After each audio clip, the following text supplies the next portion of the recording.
Hello, everybody. Welcome to My Little Pony Villain History and Fan Theory. Alright, so reason I wanted to put it as fan theory is because I have some of my own theories that, as going back and watching the show, I was like, oh my gosh, what if this? So I kind of revised it and was like, dude, let's just make it history and theory because science. So yeah, My Little Pony Gen 1. It lasted 9 years from 1983 to 1982. Sounds really familiar, right? 9 years of a show lasting. It's comprised of episodes as well as movies. And the art style changed very little, but it did. Like, you could notice the little tweaks in it that they improved or didn't really improve. So, yeah. The characters, they consisted of Earth ponies, Pegasi, unicorns, Twinkle Eye ponies, which came in Earth pony form, Pegasi, as well as unicorn form. They had sea ponies, they had flutter ponies, they had humans, and other various mythological creatures. My theory is that this is possibly around roughly 500 years in the past before G1. And we'll kind of get into that as to why I theorize that is the case. My Little Pony Generation 4. Now, this is the one we all grew up and loved, it's been going on for 9 years. From 2010 to 2019. Same thing, 9 years. It comprised of 9 seasons and episodes, as well as 2 movies. We're not counting Equestria Girls. We understand that it completely exists, but for the sake of this panel, we're not including it. The art style, it stayed relatively the same. There wasn't very many changes, but it kind of happened from time to time. I mean, look at the My Little Pony movie. They went to a more 3D-esque style interface for that. This show consisted of Earth ponies, Pegasi, unicorns, crystal ponies, not Twinkle Eye ponies, crystal ponies, which came in Earth ponies, Pegasi, and unicorns, as well as sea ponies, flutter ponies, and other mythological creatures. So, spoiler alert, if you haven't seen G1, or up until the end of Season 9 in Gen 4, there's gonna be spoilers. So, heads up, it's coming. It's gonna get pretty dark in some points. I hate to admit it, but G1, oh my gosh. I'm like, this is a little girl show that everybody was like, oh, it's a little girl show, it's so cutesy. No. It's dark. Alright, so we're gonna start with the first villain from Generation 1. Tiara. Now, the spelling on this is Tiarc, and yes, that is the correct spelling of Tiara. Now, Tiara shows up at Rescue to Midnight Castle. Now, this is in 1984. The toys came out before then, and we are counting that as one of the years because it is an integral part to My Little Pony Gen 1. This makes Tiara the first villain ever of My Little Pony. He is known as the Master of Midnight Castle.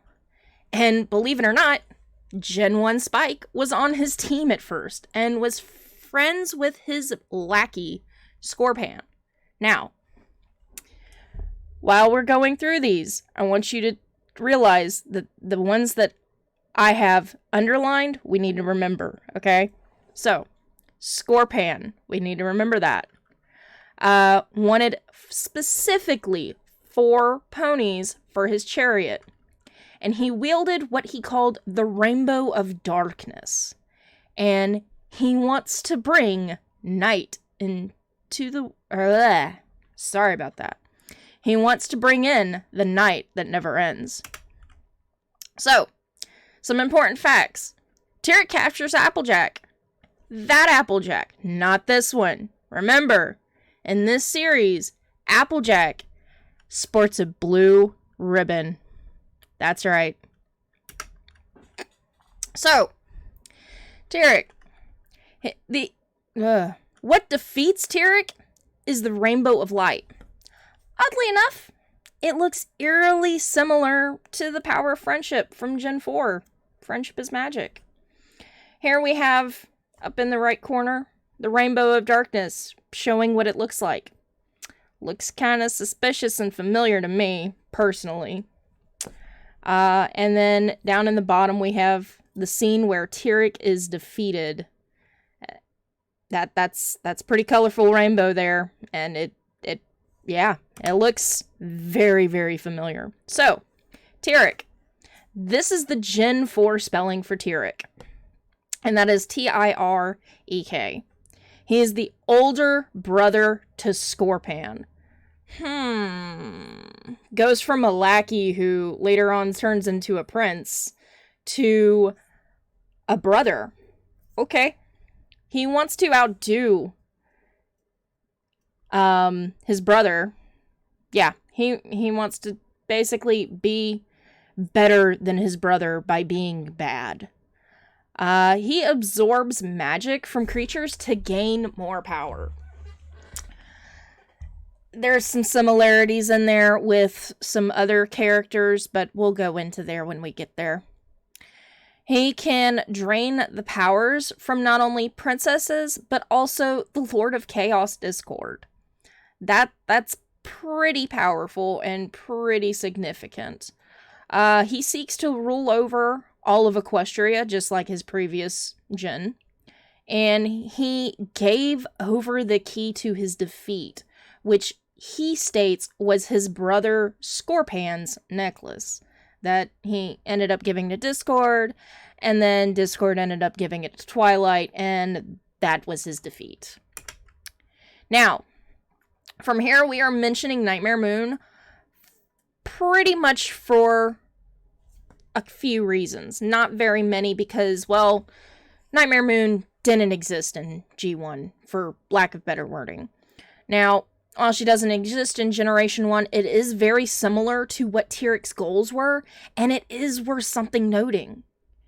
Now, Tiara, word per word, says, "Now begin the night that never ends." Nightmare Moon. From this moment forth, the night will last forever. She was also defeated by what appears to be the Rainbow of Light, and is now called the Power of Friendship. And here we have both of those scenes pretty similar. Very, very eerily similar. So, yeah, Scorpan, Tempest. Now, are they the same character? No, but they do have a lot of commonalities. They follow their leaders in order to get what they want, whether it be a horn replaced or be turned back to normal. Now, Scorpan did what Tiara told him to do because he wanted to be turned back to human and be the prince that he was supposed to be. And he also wanted to save Spike's life, because anytime that Scorpan did anything that was against what Tiara wanted to happen, Tiara would threaten to kill Spike. Heads would roll, he would say. It's not in their nature to be bad. They might look bad, and they might act bad, but it's not in their nature. And they get tricked by their leader. You know? It wasn't Tiara that let Scorpan go, and you know, it was the Rainbow of Light that saved Scorpan and the ponies. And similar with Tempest. She wanted her horn back. He wasn't going to get her horn back. You know, Storm King was not going to do that. But with the power of friendship and love, she became accepting of her own horn being missing. They do realize the error of their ways and become friends with the ponies and grow as characters. But not one... We don't see them anymore. After that, we don't see them at all. You know, they're like, okay, you're friends with the ponies now. Goodbye. It happens. I will go ahead and tell you that a lot of Gen 1 were about 10-minute episodes, and sometimes you didn't get a really lot. I mean, you didn't get a lot of story building there as far as each individual character. So, Somnambula.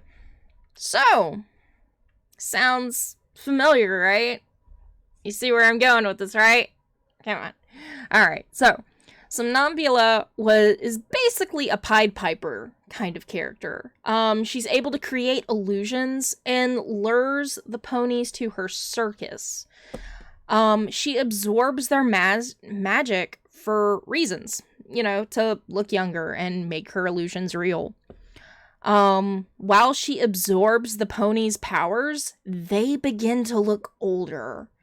And it's pretty drastically older. It's not just, oh, you got a few wrinkles. No, I mean, they are like... It's creepy. It's almost like they melted. Unicorns were mind-controlled to transfer their power to a gem that she had and was using to absorb their power and become young and make her illusions life. The gem is then destroyed by the big brother pony Slugger. Now, Slugger seemed to have, I don't know, feelings or something for a particular pony called Buttons. And Slugger, yeah, he destroyed the gem, saving everybody. After they got caught. He, you know, had a chain and collar wrapped around his neck, and he just pulled the whole chunk of the wall that it was attached to off and destroyed the gem from there. So, Somnambula. The one thing that this G4 pony shares with the G1 pony, is their name. Somnambula basically comes from somnambulism, which is another word for sleepwalking. That's it. She's one of the pillars of Equestria and represents hope. I honestly put her in there because I feel that they might have recycled her name, because they both don't seem to have much to do with dreaming besides maybe hopes. You know, with the Gen 1 Somnambula, she would make their dreams come true, for lack of better wording. You know, Lickety Split, she always wanted ice cream, or gingerbread, ginger snap, sorry. She was always munching on a gingerbread house when she was there. So she seemed to give them what they wanted. This Somnambula, she seems to help people with what they need internally, whether it's that they need to feel better about themselves, that they need to calm down, that kind of thing. So that's about the only tie that I see to this Somnambula to the previous Somnambula. From here, we're going to Mistmane. I mean, come on. She goes from really young to really old, and she seems to kind of fluctuate as to how old she looks. While still different from Somnambula from Gen 1, her story does have some similarities. Sable Spirit, her best friend, becomes jealous of her beauty and the amount of attention Mistmane was getting, and casts a beauty spell upon herself while Mistmane is at school. She takes everyone and everything's beauty away from them and only to herself. Now, this is similar to the story of Gen 1 Somnambula, if Somnambula was Sable Spirit. Because she's attractive, but not gorgeous or anything like that. She's I need to be more beautiful kind of situation. And then ends up messing herself up that way. After defeating Sable Spirit in a magical duel, she does the spell and sacrifices her own beauty. Mistmane is also a member of the Pillars of Equestria and is the embodiment of beauty. So, yeah. So we're gonna go jump back to Gen 1. I'm trying to get these kind of in a similar pattern. Now these are the witches from Volcano of Doom. The mother is named Hydia, and she doesn't like being called mama by her daughters. And her daughters are Rika and Draggle.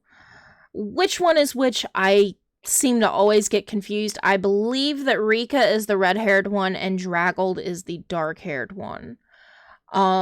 These three are among the few reprising villains from Generation 1. They were in 2 movies. They were in the first movie and the end of Flutter Valley episodes. So, episodes, not movie, but they kind of ran like a movie. Sorry about that. They're often found eating bugs and other dirty things. They prefer things to be dark, dank, and or dreary, as their most popular song seems to go. They can perform magic, and they create a witch's brew which summons the Smooze. Yeah, I'm going into there. The daughters Rika and Draggle are sent to gather the ingredients for the Smooze and miss one ingredient, which is called Flim. It seems to suggest that Flim at first is some kind of sickness, and they're singing about giving it to one another or that kind of situation.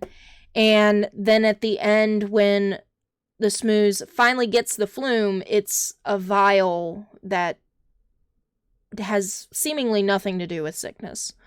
Eating sweets like donuts, ice cream, that's a punishment for them. They do not like it at all. Statements from Hydia suggest that the witches were around before the ponies. Now, I'm not sure if that's in the country as an entirety, or if it's just in the area that they are. Because the Volcano of Gloom is, like, very, very close to Flutter Valley, and, goodness gracious, there's so many different towns that they go to. Anyways, the other main pony town in that series. Now, Spoiled Rich and Diamond Tiara. Yes, Diamond Tiara reforms, but I want to point out that the mother, Spoiled Rich, and Diamond Tiara, they're often very similar to the Witches of Doom. They, Diamond Tiara looks up to Spoiled Rich, even though she knows that Spoiled Rich is not a good person and doesn't feel good about when her mom screams and yells at her and gives her some form of punishment. Diamond Tiara is often seen as the bully and side with CMC in the end. Cutie Mark Crusaders. Diamond Tiara looks up to her mother and wants to prove her worth, like, as a whole. Her mother is overbearing and manipulative of her daughter and others. So, while Spoiled Rich only has one daughter, this one daughter is kind of the equivalent of both of the Witches of Gloom's daughters, but they're not dank and dirty and dreary. They're high class and sophisticated, and they're spoiled and rich. So this is basically, from my understanding, a new take on those witches. So, the Smooze. The Smooze was crafted by the witches and is purple. He wiped out a whole kingdom and seems to be able to control minds of ponies and other creatures. And if it gets on anybody, it makes them unreasonably cranky. And I'm not like, meaning like, I just want to go to bed, kind of creepy. No, or cranky. No, they're like complaining to each other, screaming, hollering, everything. It's like they regressed to Babseed to a degree. So, yeah. They quote, "Nothing can stop the Smooze." Now, the Rainbow of Light cannot beat it. But what does defeat it is the Flitter ponies. They basically drive it back into some unknown land from Ponyland. So yeah. This is the new Smooze from Generation 4. Ponies fear it. Yeah, I would too, with a backstory like Gen 1 Smooze. I wouldn't want to be mind control. He's green though. Why? Who knows? After Gen 1 Smooze gets pushed into a forest and never seen again, who knows what he could have absorbed or evolved into. He likes shiny things. Who doesn't? He grows in size upon eating various different things and is friends of Discord. He's also a very snappy dresser. Excuse me, sorry about that. This is Crunch the Rock Dog. Now, he is from Gen 1, and he is a dog made out of rock. Yeah, very, very obvious, right? He is created by his elevated eminence to protect the Heartstone. Heartstone. Now, he has a black piece of lava stone in his collar that is made to make him indestructible. He hates anything that can be seen as positive. I mean, anything. Flowers, other forest creatures, anything he thinks is positive, he does not want to be around. Now, the Heartstone gives feelings to his elevated eminence. And the Heartstone is the only thing that can defeat Crunch the Rock Dog. So, this is very similar to King Sombra's story. Now, King Sombra, he took over the Crystal Empire over about 1,000 years ago and ruled it with his black heart. Now, he enslaved all of the crystal ponies of the Crystal Empire, and he is able to spread loss of hope and misery. He made all the ponies forget what happened when he made them disappear once he was banished and turned to smoke.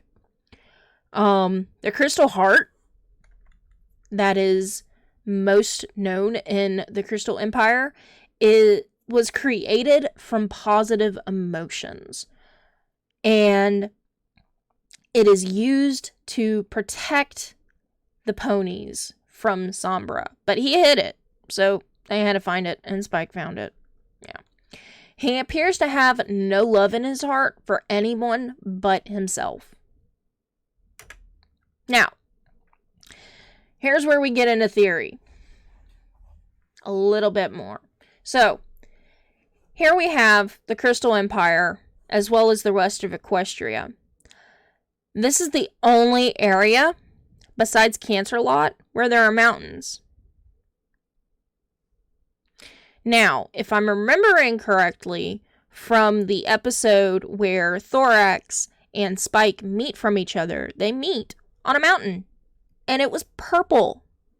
So, my theory is that the hearts are the same, and that they are just used in different ways. Now, they're very similar in size and shape. Their colors are different, but this could also have been from over time of his elevated majesty being gone from the world. Mountains do sadly crumble and die. So it is very likely that is what happened to his elevated excellence. And the crystal ponies decided to utilize this heart and benefit from it. So, this is the Jewel Wizard. He is only seen in Gen 1 comics. Yes, they had comics back then too. He captures ponies and enslaves them to find gems. And has them work in the mines so much that they go blind. And eventually, he somehow manages to capture Applejack, and she's made to work. And his goal with building, gathering all these gems and everything seemed to have been to build his throne to be, the Game of Thrones kind of situation. So Applejack basically gets tired of him. And I'm not talking yeehaw Applejack. No, we're talking Blue Ribbon Gen 1 Applejack. She knocks him into an endless pit, and he is never seen again. Now, many people who have read this comic suspect that Applejack killed him. Yes, Applejack killed somebody. Now, he's only seen in this comic, and he is never seen again. This is the origin story of the Twinkle-Eyed ponies. Now, the Twinkle-Eyed ponies, once Applejack knocks and kills the wizard, they fall into a gathering of crystals, and it replaces their eyes somehow, and then they are able to see. So yeah, very, very dark for Gen 1. But remember, this is the 80s. The 80s had a lot of darkness to it. So, Diamond Dogs. Or dogs, obviously, right? Right? So, they kidnap Rarity and make her find gems, or so they think. They're very easily tricked. And, she's like, oh, this isn't whining. This is whining kind of situation. So, this is very similar to the storyline of the wizard. The only thing is, he captures Rarity instead of Applejack, because Rarity can find gems. Alright, so, we're on to Grogar. Everybody knew this was coming. So, Grogar wants to banish all the ponies to Tambalon, where he is from, and is also known as the Realm of Darkness, or an in-between place, where he is the current ruler, and then he wants to take over Ponyville. Ponyland. 2 different generations here. Alright, so, he captures all the unicorn ponies while they are what they call winking. Now, winking is teleporting. So when Twilight is doing her teleportation kind of thing in Gen 4, in G1, that would have been called winking. He then captures the rest of Dream Valley, which is where the ponies are residing at that time. The unicorn Ribbon dreamwalks into Megan's dream to tell her where they are. Now, Megan is the main female human that comes into contact with these ponies. And oftentimes, she has control over the Rainbow of Light and eventually gives it to the pony so that they can take care of themselves kind of situation. Honestly, the whole time I was watching this show, this portion of Gen 1, it was very, very My Little Pony movie Storm King. I mean, it was so eerie. It was ridiculous. I was like, dude, like, so much. It was crazy. So, Grogar has a small bell. We all know he has a small bell. And he wears it on his chest to give him power. But the big one that's in Tambalon can destroy it. So Northstar and Megan go and find the large bell and they destroy it. So I'm gonna take a, yeah. Alright, so Storm King, he wants to rule over Equestria.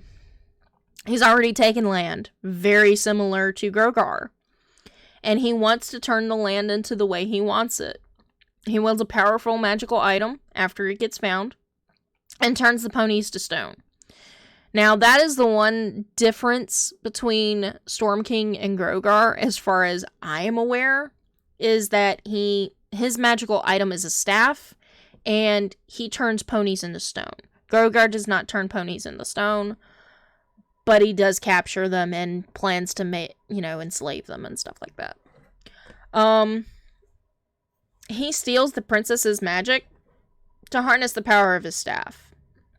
So that is very Somnambula in that kind of way from Gen 1, because he's taking power and using it to, harness power to his magical item. This is Beezen. Now, Beezen is not per se in Gen 4. He's obviously very humanoid looking, and we don't have very humanoid people or creatures in Gen 4. He is a centuries-old magician, and he sells magical cure-alls. He gives the ponies a free bucket of paint on the house, which appears to solve the ponies' house falling apart problem. Everything in the house comes alive and revolts against the ponies, and was honestly pretty comical. Initially, they were very helpful and that kind of thing, and then they just revolted. He uses a magic wand to control the things in the house and on the house so that he can take it over and kick the ponies out of their house. And what ends up defeating him is his own paint. I can't remember exactly which pony it was, but there was a Pegasus pony, and they dumped that paint onto his wand, and his wand gave him a run for his money. This is very similar to the Flim brothers, who were known as scammers and are very charming. Often they are seen trying to show off their latest scam and sometimes handing out things for free or this is faster in order to manipulate people to buy. They talk fast in order to confuse, and they kind of sound like auctioneers while they're talking. They're just I can't do it. It's too fast for me personally, but you get the story. You get the gist. They also sell magical cure-alls. Very Beezen. But while I understand this, that's the only aspect that I see that is very similar to Gen 1. What? Okay. Anyway. Discord. Now, Discord has a lot of similarities to Grogar and Beezen. Why? Well, Beezen causes chaos by, recreating and making the house come alive. And Grogar has very similar, it wasn't just, I think, that Discord disguised himself as Grogar in Season 9. I think in the past, it is very possible that he was Grogar and just time changed over. So, Discord is the Lord of Chaos and Disharmony, and he can make anything come to life and make something out of nothing. He was the former ruler of Equestria and is known for taunting and terrorizing ponies, and took on the guise of Grogar in Season 9. Now, why I think that he really was Grogar in the past is possibly...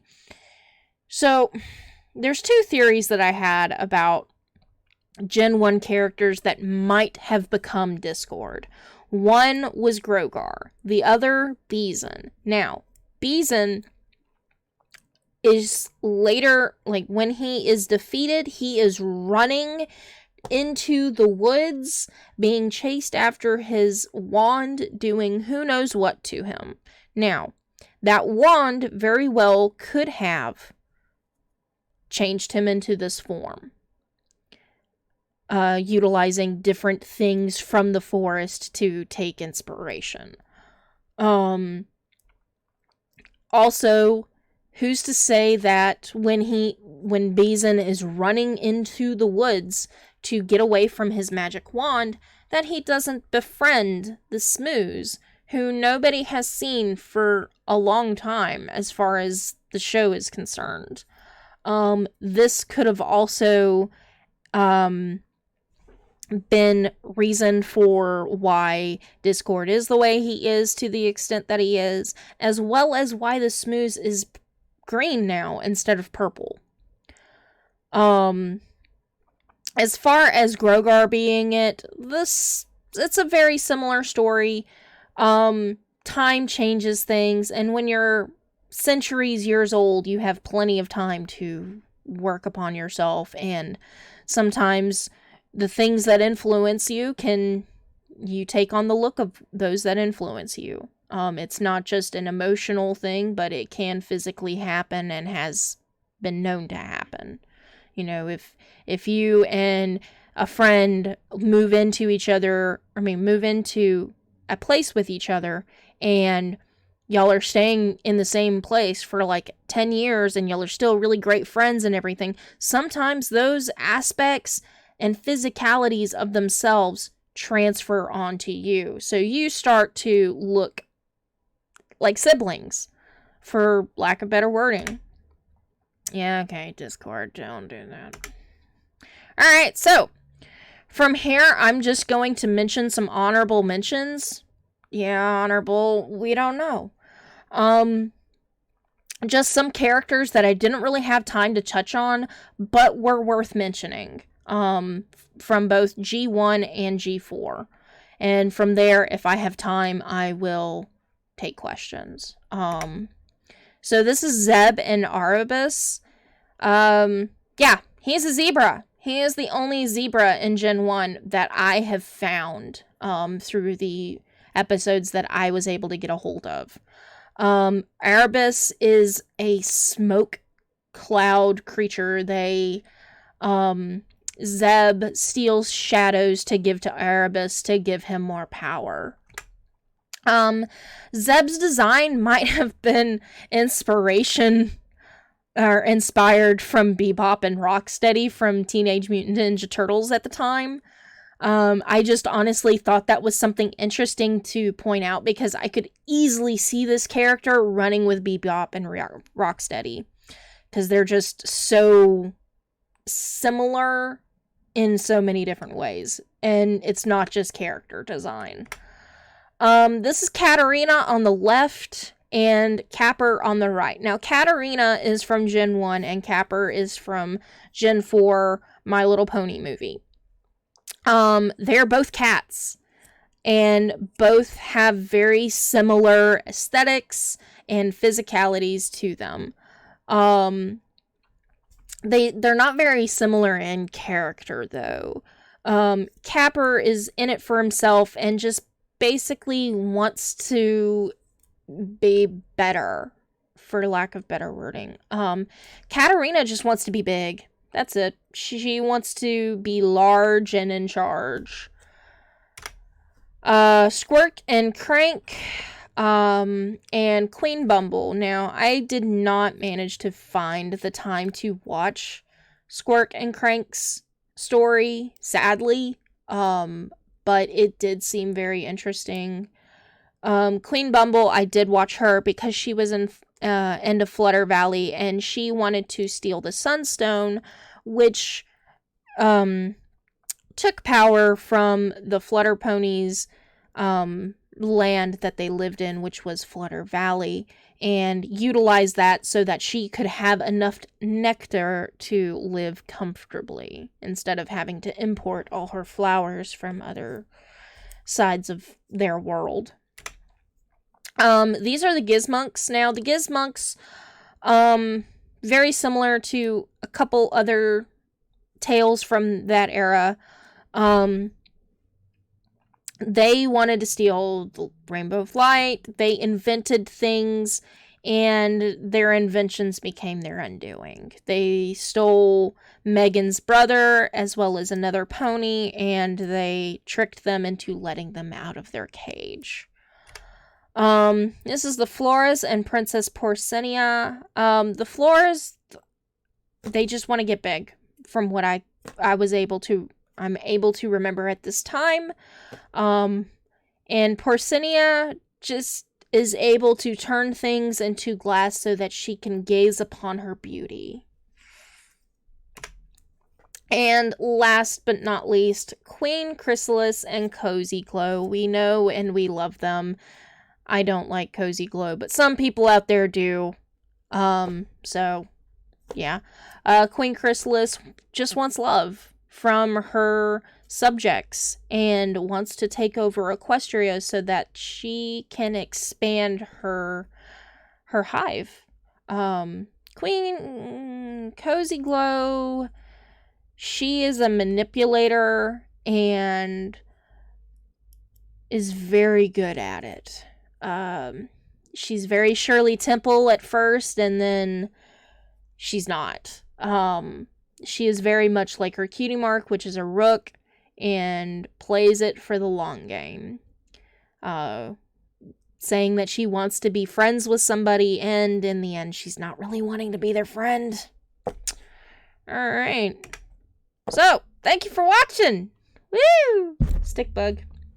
Alright, so let me open up this for you guys. Yes, I see.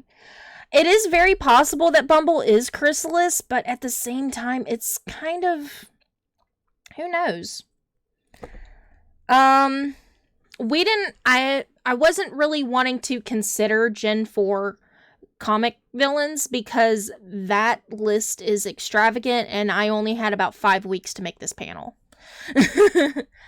Let me see. Season 5 or 4 Sweet Pony production? What you mean by that?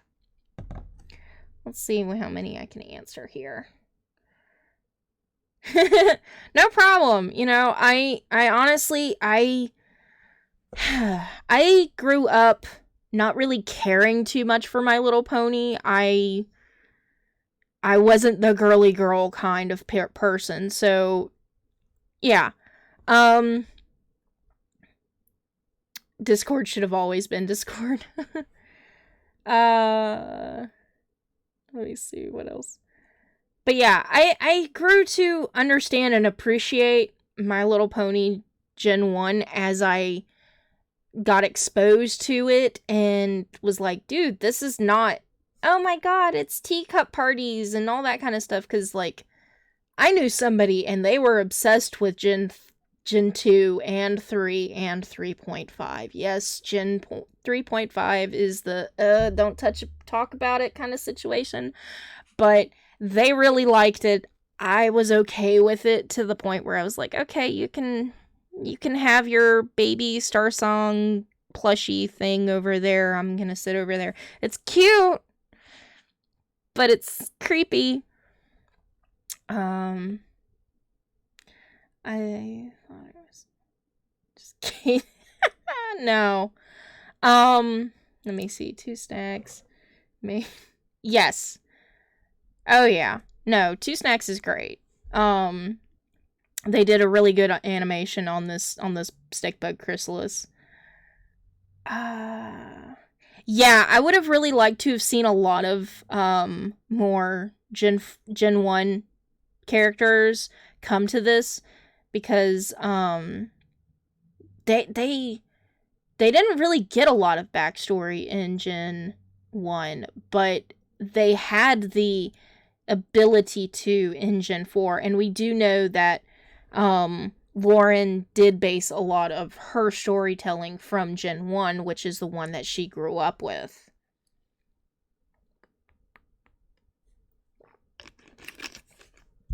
So, let me see.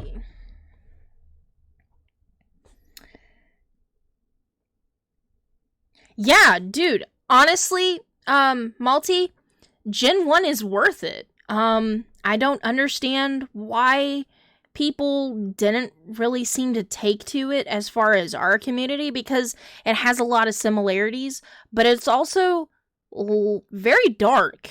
I think a lot of people seem to confuse Gen 2 and Gen 3 and 3.5 to Gen 1, because it was made by similar artist studios, but it is not all tea parties and gossip and, did somebody read my diary kind of situation.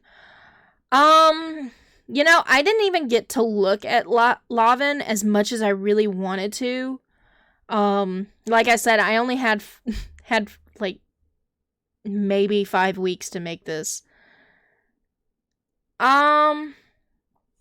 As far as Scorpan coming into Gen 4, I would have liked to have seen him, but at the same time, it would have made things a little bit confusing, because in Gen 1, he was not Tyrik's brother.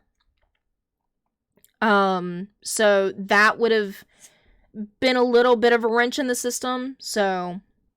let me see. Never a deliberate decision of me to not watch Generation so far. It hadn't caught my attention yet. Thank you for changing that. Yeah, no problem, Malty. It's honestly a really good series. Now, there are some animation design flaws. If anybody's familiar with The Simpsons, particularly Bart Simpson, his voice actress, she is in it. She plays Gusty in Generation 1, as well as several other background characters. Do you think the existence of humans in Gen 1 is the reason why Gen 4 has objects that are obviously designed for humans, like scissors or door handles? Or why car tires are buried on the ground? It is very possible. It's possible that a lot of these things got into their world, and then, basically, so, from what I'm understanding, Firefly went to Megan and picked her up and somehow was like, hey, you're somebody that could help. I don't know you, but let's go and defeat Tyrik. Quite literally.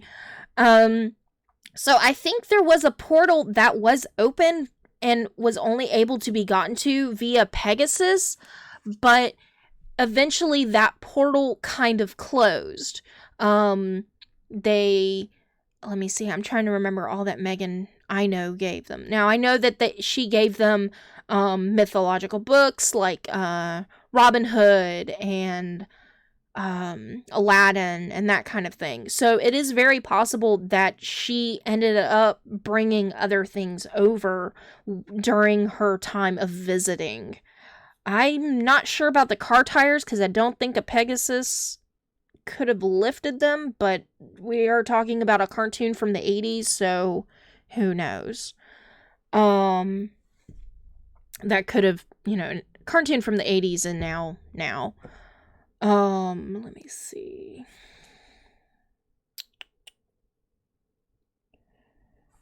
Your fanfic. I have often considered to having a look at the original G1 show. I mean, I think it's very good. There are some similarities, and there is a lot of, cutesy voices, but at the same time, it's a very dark series. If I had a kid and this was the 80s and I had the opportunity to let them watch this show, after probably watching the first episode or movie, I would have been like, nope. Sorry, but nope. You can have the toys, but nope.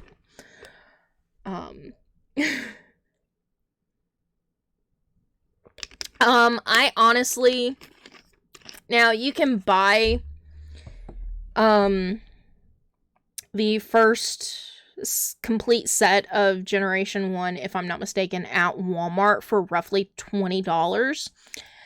I don't have a car right now. My car is broken down, so I utilized the internet. So, Yeah, mostly Daily Motion. So, honestly, if you just look up Generation 1 My Little Pony, you'll probably find it. Let me see. No, they shouldn't be shielded from darkness, but the amount of enslavement and the terms used from that kind of thing was more my concern. Because there's a lot of slavery going on in Generation 1. I hate to admit it, but there is. So, yeah. I would probably wait till later for them to better understand that kind of thing.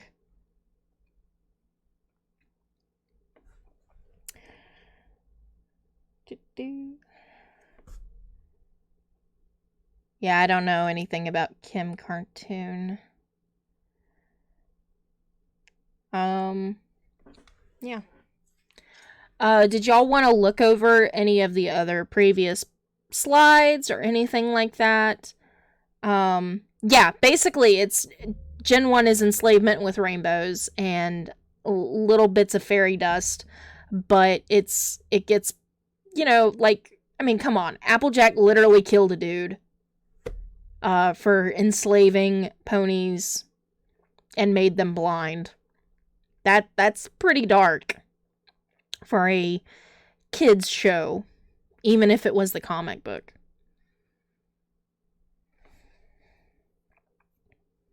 Yeah. Oh yeah. No, Sombra was known as the slave driver. Yeah. Exactly. AJ was a slave killer. She freed everybody, including herself. No, the comics can get away with more, but these comics also came in the packaging for the ponies. So if you got a particular pony, oftentimes they would come with a story or a comic with them. Sometimes they would come with movies. Let me see, I believe it was the 1992 Firefly figure came out with the story of Tyrek. So, honestly, like, I'm gonna be quite frank. I didn't really care too much for AJ in Gen 4. Yeah. I'm sorry, Yoshi, here. I'll do that. How about that? So, I didn't really care too much for Gen 4 Applejack. And, honestly, going through Gen 1 Applejack, I kind of changed my mind a little bit. Not gonna lie. See? Yep. Alright, so I've got 2 minutes. If y'all want to ask me anything else, feel free to do that. I got a little bit of time left.